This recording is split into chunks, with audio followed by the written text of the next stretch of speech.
Hello everyone, here I'm back with the video lecture and today we're going to discuss the lumbar spine movements. Majorly हमारे पास flexion extension और rotations को हम discuss करेंगे। Flexion जो है हमारे पास basically कैसे परफॉर्म होती है कि सिंपली आप क्या करते हो कि बोथ ऑफ योर नीड्स, ठीक है, इस तरीके से सिंपल पोजीशन बनती है। थेरेपिस्ट जो है एक साइड से फोर्स लगा रहा है, ठीक है, दूसरी साइड से।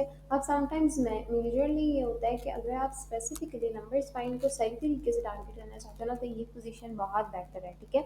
उससे ये होता है कि आप जब नी अब मतलब आप थाई की रीजन पे फोर्स अप्लाई करते हो ना, तो आपके पास प्रॉपरली लंबर स्पाइन जो है ना वो मूव करती है।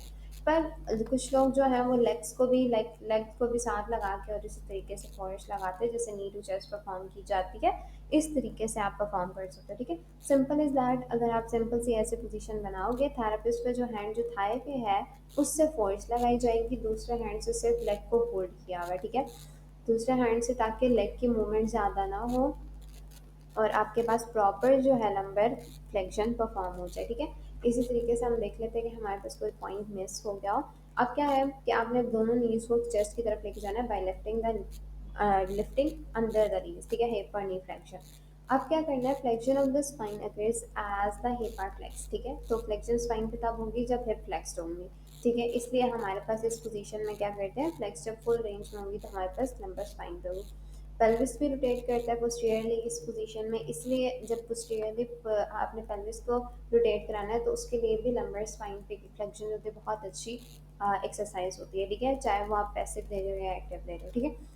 एट द सेम टाइम्स अब जब हमारे पास greater range of motion achieve करनी होती है, दैट मीन्स कि आपने सही तरीके से फुल प्रेशर के साथ कंप्लीट लंबर स्पाइन की फ्लेक्शन परफॉर्म करनी है, ठीक है। इस तरीके से सिंपल इज दैट। अगर आपके पास जैसे स्पाइन में फ्लेक्शन ऐसे परफॉर्म होती है, एक्सटेंशन, दैट मीन्स कि आपके पास ऑपोजिट डायरेक्शन में पेशेंट जब प्रोन पोजीशन में, दैट मीन्स पेशेंट जब उल्टा लेटा होता है तो एक्सटेंशन परफॉर्म होती है।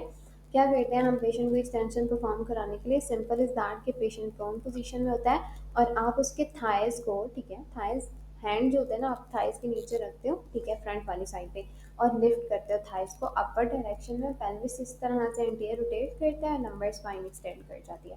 सारी मूवमेंट्स को अगर आप ऑपोजिट कर देंगे ना, तो हमारे पास हम क्या कराते हैं, पेशेंट को बस सिंपल आप पोजीशन बनाओ ना, प्रोन पोजीशन में लेके जाओ। आप सारी पोजीशन क्या करोगे, थाई के अंडर, जैसे यहाँ पे भी आपने थाई के अंडर रखा है, जब आप पेशेंट उल्टा होगा तो तब भी आपने थाई के अंडर हाथ रख के वहाँ से फोर्स देनी है और पोजीशन यही बनती है, और यहाँ पे क्या होती है, लंबर एक्सटेंशन परफॉर्म होती है, ठीक है।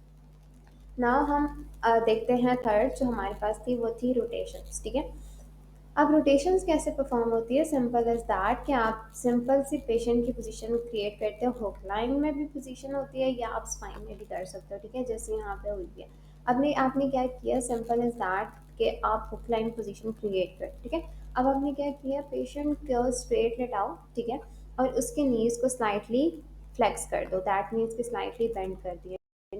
अब आपने क्या किया, दोनों नीज को होल्ड किया और एक ही डायरेक्शन में इसकी मूवमेंट की,